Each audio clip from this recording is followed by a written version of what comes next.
Hi, everyone. Today I'm going to explain a survival/thriller movie called Backcountry. Watch out and take care. The movie commences with a couple, Alex and Jenn, on their way to a weekend camping trip. They are visiting a place called Blackfoot Trail, where there is a beautiful lake and a waterfall. It turns out that Alex used to come here frequently when he was younger, so he's excited to show Jenn around. Shortly after, they arrive at a provincial park, where Alex registers at the checkpoint. A forest ranger reveals that Blackfoot Trail has been closed for some time because bandits have damaged the area. He suggests going elsewhere, but Alex refuses. He explains that he wants to show the lake to his girlfriend at all costs. He then bribes the ranger with some money, allowing them to pass. Later, as Alex takes the backpacks from his car's trunk, he notices Jenn using her phone, which irritates him. He scolds her, saying she seems more interested in her phone than in nature. This upsets Jenn, but she apologizes and promises not to use her phone anymore.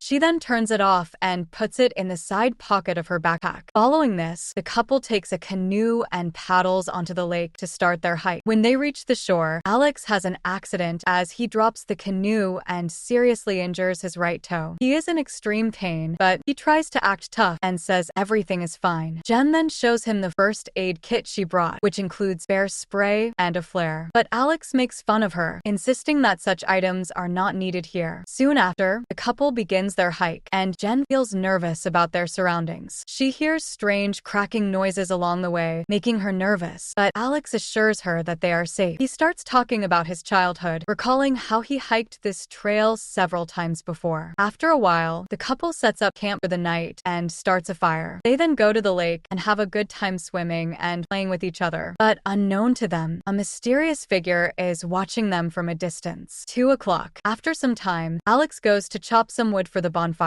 Jenn insists on going with him because she's scared, but he asks her to stay behind. When Alex returns with the wood, he notices her talking to a man. The man introduces himself as Brad and says he has caught a lot of fish. Jenn then reveals that she has invited him to stay for dinner since he can't eat all the fish by himself. Hearing this, Alex feels uncomfortable and goes to change his clothes in the tent. He then calls Jenn inside and asks why she had to invite a complete stranger. She insists that Brad is a nice guy, but Alex remains doubtful. As the two continue discussing, Brad senses their hesitation and offers to leave so as not to bother them. But Alex changes his mind and asks him to stay, saying it was just a misunderstanding. Afterward, the three cook fish and eat around the bonfire. Alex mentions that fishing is illegal in this area, but Brad claims that the rule doesn't apply to him. He reveals that he's a hiking guide who helps tourists explore the wilderness. He then asks about Alex's job, to which the latter explains that he owns a landscaping business. Upon hearing this, Brad makes a racist comment, saying Alex might be Mexican because they are skilled in such work. He even goes on to say that the pay must be very bad. But Jenn defends her boyfriend, clarifying that his work is more high-end. As time goes by, Brad's behavior becomes increasingly strange. He tells some insensitive jokes and urinates in front of the couple, making them angry. Not only that, he even flirts with Jenn and remarks that Alex is lucky to have such a woman. He mentions that if she were his girlfriend, he would take her to see the waterfall and the lake. Alex asserts that they are already planning to visit those places, but Brad thinks he might not know the correct route. Following this, he gets up and starts to provoke Alex. He asks about the misunderstanding Alex mentioned earlier. The latter reveals that he thought a stranger in the woods could be dangerous, which is why he was hesitant to invite him to dinner. Brad surprisingly understands his reasons and finally decides to leave. But before that, he hands Jenn her underwear, which was on the ground. Afterward, Alex scolds his girlfriend for inviting such a weird person into their camp, and she apologizes to him. He then decides to keep an axe in case Brad returns to hurt them. The scene then changes to the next morning when the couple wakes up and continues their hike. Alex notices bear prints on the way, but decides not to tell Jenn. At the crossroads, she is surprised when Alex chooses the smaller path instead of the larger one, but she trusts her boyfriend and follows him. As night falls, they set up camp again with a bonfire. Alex notices a wound on his foot and realizes the canoe has seriously damaged his toenail. He grimaces as he painfully removes it and cleans the wound with alcohol. Alex then hangs his blood-soaked socks on a branch and goes to sleep. As dawn approaches, Jenn is awakened by some noises, so she quickly wakes him up. He initially calms her down but becomes worried himself as the noises get louder. They worry that Brad might have returned, but suddenly the noises stop. In the morning, they discover blood-soaked socks and a broken tree nearby, suggesting that a large animal was attracted to the blood and was looking for food. Jenn gets very scared and insists she wants to go home. However, Alex persuades her to stay